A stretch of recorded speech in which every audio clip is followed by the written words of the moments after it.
रतिया कैसे भौजी तो घरलू झोला लियाना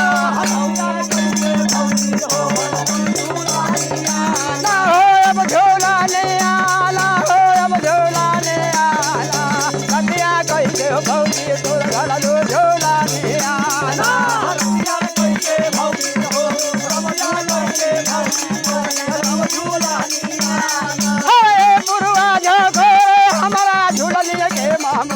हमारा झूलनी के मामूल ओकरा झोका से झूले झोला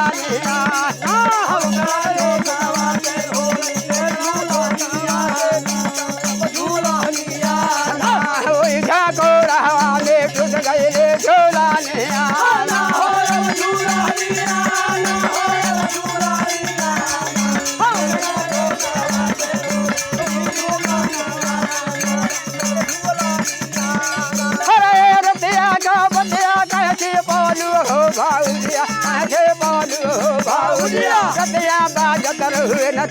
रतिया बाजत हुए गुड़ा कपोए जानिया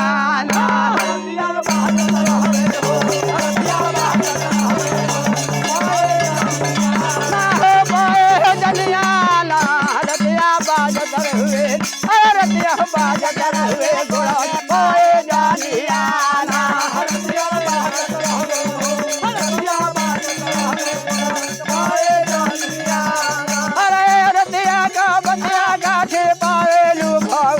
काठे बोलू भाऊजिया बाजत हुए